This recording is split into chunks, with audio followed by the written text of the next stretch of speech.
Sejam bem-vindos ao nosso curso Jornada do Autoconhecimento.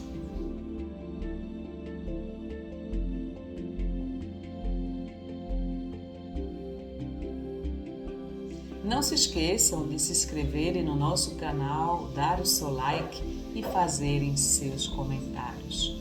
No primeiro módulo, nós estudamos o que é o vitimismo segundo a ciência. No segundo módulo, nós estudamos como recuperar a autoestima e vencer o desamparo, onde o foco foi sobre o perfeccionismo. Neste terceiro módulo, nós iremos estudar o tema procrastinação. O que é procrastinação? É o ato de postergar ou adiar uma tarefa ou um conjunto de tarefas. Normalmente, esse adiamento ele entra em conflito com os nossos objetivos, metas e sonhos. Todo procrastinador, ele tende a ser uma pessoa extremamente ansiosa. Quando você procrastina, você tem maior probabilidade de fracasso, obviamente. Porque em busca das condições ideais, das situações ideais, você deixa de fazer o que é necessário no momento atual. Então, a procrastinação nos traz os piores resultados para a nossa vida. E isso parece ser extremamente contraditório para aquele que deseja os melhores resultados. Então, há de se perguntar quais são as raízes da procrastinação. Por que alguém tem essa característica de procrastinador? Vamos agora identificar quais são as raízes. Primeira delas, mentalidade fixa negativa. Então, essa mentalidade fixa negativa produz expectativas negativas quanto ao futuro. Então, com medo do insucesso, do fracasso, você acaba se auto-boicotando. Veja, um processo interessante esse, o auto-boicote, não é? Você tem tanto medo de fracassar, tem tanto medo de se dar mal, que você acaba não realizando aquilo que você idealiza, que você sonha, que tem por objetivo ou meta. Uma outra raiz é o grau de motivação naquilo que você está fazendo. Quantas vezes o que nós estamos fazendo não nos motiva? Estamos fazendo por mera obrigação, por mero cumprimento de dever. Então, entra-se em conflito entre o que nós idealizamos e o que nós estamos fazendo. E isso nos gera desmotivação e, por que não dizer, falta de engajamento naquilo que nós estamos realizando. Outra característica do procrastinador é a impulsividade. Nessa impulsividade, dificilmente você inicia e conclui alguma coisa. Você é imediatista, vive à base da empolgação imediata, tem dificuldade de dizer não, de colocar limites, de selecionar o que convém e o que não lhe convém. Então, é uma dificuldade muito grande porque você é muito impulsivo, você não mede as consequências do que você está a fazer ou do que você possa vir a escolher. Então, nessa impulsividade, obviamente, você vai colher os piores resultados. Vamos agora para o slide de número 24 da nossa apostila. Será que o cérebro de uma pessoa procrastinadora é diferente de um cérebro de uma pessoa que não procrastina? Vamos ver agora. Pessoas orientadas por objetivos, o que move, o que guia, o que mantém essa pessoa é fazer algo em torno do seu objetivo. Pessoas orientadas pelo seu estado interno. No cérebro do procrastinador, há maior ansiedade, o medo predomina. não ocorre a detectação adequada deste conflito interno e o medo prevalece. As amígdalas maiores do cérebro podem significar que a pessoa errou mais no passado, se baseando nos erros aprendidos no passado. O procrastinador tem um maior volume amigdaliano. As amígdalas no cérebro dele são maiores do que no cérebro não procrastinador. Nós sabemos que o nosso cérebro registra as nossas memórias de tudo que nós fazemos, de bom ou de mal, de bons êxitos ou maus êxitos. Então, essa região no cérebro que se chama amígdalas, ela tende a se desenvolver mais naquelas pessoas que passaram por maior número de experiências negativas, não exitosas. E aí tem a explicação do ponto de vista da neurociência por que alguém se torna procrastinador. Então, nessa negatividade, insegurança, medo, pessimismo, ansiedade, o nosso cérebro ele parte das seguintes premissas. Preste mais atenção ao que é negativo. Por quê? Porque o que é negativo lhe prejudicou. O que é negativo afetou a sua qualidade de vida, é um risco à sua sobrevivência. O nosso cérebro ele tem por função manter a nossa sobrevivência. Tudo que for negativo pode, direto ou indiretamente, afetar a nossa qualidade de vida. Então, essa premissa ela é básica. Preste mais atenção ao que é negativo. Segunda premissa, produza mais afetos intensos perante o negativo. Porque ao produzir mais afetos intensos perante o negativo, esta memória ficará muito vívida na sua mente. E você tenderá a não repetir os mesmos erros. Obviamente, você já sabe as consequências dos erros anteriores e você tenderá a não repeti-los. Terceira premissa, lembre mais do negativo de forma vívida.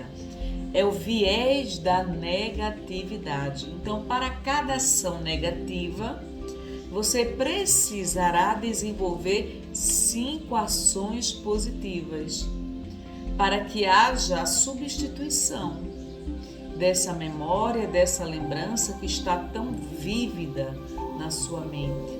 Por isso que não é fácil nós esquecermos as situações que nos impactaram profundamente e que trouxeram prejuízos emocionais à nossa vida. Então, para cada ação negativa, eu precisarei desenvolver 5 positivas, para que haja o fortalecimento da positividade na minha própria mente. Isso é muito interessante. Então, do ponto de vista da neurociência, nós compreendemos por que algumas pessoas se tornam tão negativas ao longo da sua vida. Por que elas não conseguem superar suas próprias adversidades? E por que ao longo da vida elas se consideram fracassadas?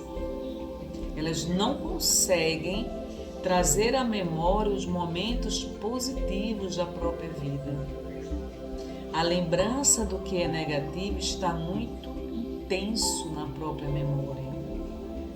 Então, você modificar isso, modificar esse quadro negativo, vai exigir de você muito esforço. Então, uma forma de você modificar todo esse condicionamento do próprio cérebro é vivenciar experiências positivas. Então, Pedro Calabres, que é esse neurocientista, ele nos recomenda 2 ferramentas muito interessantes que nós poderemos aplicar à nossa vida.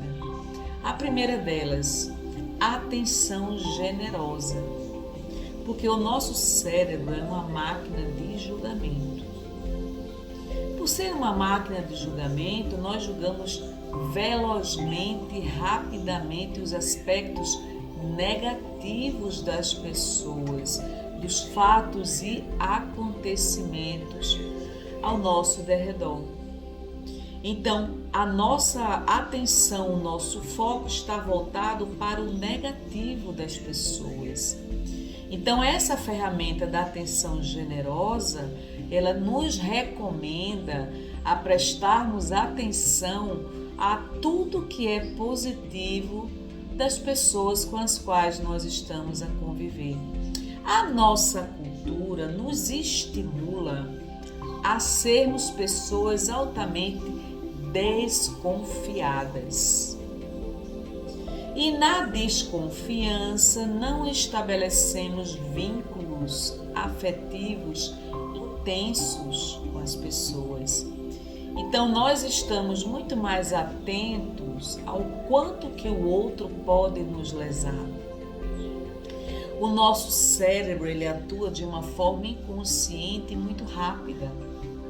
Então, tudo passa pelo crivo do julgamento. Nessa ferramenta da atenção generosa, o que se recomenda é, ao se lembrar de alguém, ao lidar com alguém, você emita o seguinte pensamento: eu quero o teu bem, que tenha paz e prosperidade. Ou seja, ao invés de você emitir pensamentos negativos, energia negativa em relação às pessoas, você faz o contrário. Você vai emitir bons pensamentos, desejar o bem, porque aí você vai modificando esse condicionamento negativo. Uma outra ferramenta que ele nos ensina muito interessante é o exercício das 3 bênçãos. Neste exercício, nós vamos anotar num caderno antes de dormir quais foram as 3 coisas positivas da nossa própria vida, do nosso dia a dia.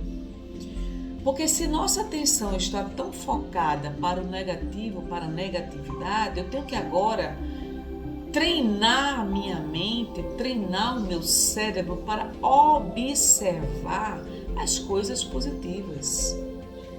E como eu posso treinar? Destacando, enaltecendo tudo que foi positivo ao longo do dia. E ao fazer esse tipo de anotação, eu vou registrando na minha memória, no meu cérebro, um conjunto de ações, atividades ou situações e fatos que me geraram alegria, bem-estar, não é? Me geraram a sensação de que vale a pena a vida ser vivida, me trouxeram felicidade. Quantas coisas estão acontecendo na nossa vida e que passam desapercebidas? Por que elas passam desapercebidas? Porque o nosso foco não está direcionado para a positividade, sim para negatividade, para as coisas que nos afetam, que dificultam a nossa sobrevivência. O nosso cérebro, ele foi treinado ao longo dos milênios para nos manter vivos. E nós trazemos tudo isso como condicionamento. Então, modificar esse condicionamento da negatividade é algo urgente. Então, essa atenção generosa é a gratidão diante da vida, a gratidão diante das pessoas, a gratidão diante das oportunidades que surgem na nossa vida.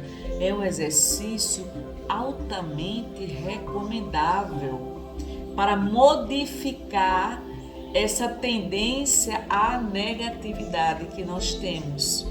E essa tendência à negatividade, nós poderemos modificar isso. Afinal de contas, nós não éramos pessoas negativas na infância. Nós acumulamos crenças negativas ao longo de toda a nossa vida.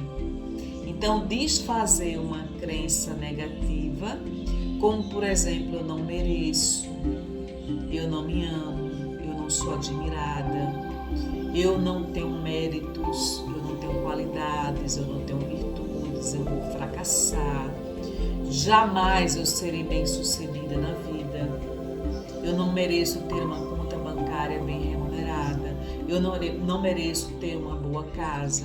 Isso são crenças. E essas crenças são internalizadas ao longo da nossa vida, indevidamente. Nós precisamos trabalhar sobre esse conjunto de crenças, sobre essa negatividade que já é natural no nosso próprio cérebro. Fazendo isso, nós observaremos o quanto que nós vamos progredindo dia após dia, passo após passo, nesse processo de libertação. Porque a nossa mente pode ser o nosso maior amigo ou o nosso pior inimigo. E com isso nós vamos aprendendo a potencializar as nossas energias mentais de uma forma favorável, positiva, em benefício nosso, em benefício de todos, em benefício das pessoas com as quais nós convivemos. Observe o quanto que nós damos destaque a tudo que é negativo na nossa vida. Se alguém nos elogiar, várias pessoas nos elogiarem, uma nos criticar, a nossa atenção estará voltada para esta pessoa que nos criticou e não para aquelas que nos elogiaram. Então, elogiar faz bem para a nossa alma, sem sombra de dúvida. Uma crítica construtiva também faz muito bem à nossa alma, se nós soubermos lidar com ela, tivermos maturidade suficiente. Quantas vezes estamos cometendo erros que nós não enxergamos? E as pessoas que convivem conosco enxergam melhor muitas vezes do que nós mesmos. Então, essa abertura mental é um exercício diário. Nós, na verdade, nós temos uma lista de aspectos e características comportamentais, emocionais e espirituais que precisam ser modificados gradativamente. Então, gostaria que vocês nos dessem um feedback quanto a esse módulo. No próximo módulo, nós estudaremos o tema hábitos para além do comportamento. Agradeço a vocês que estão nos acompanhando até agora e quero dizer a vocês que esse curso também é a continuidade de outros 2 cursos que nós já ministramos anteriormente. Muita paz!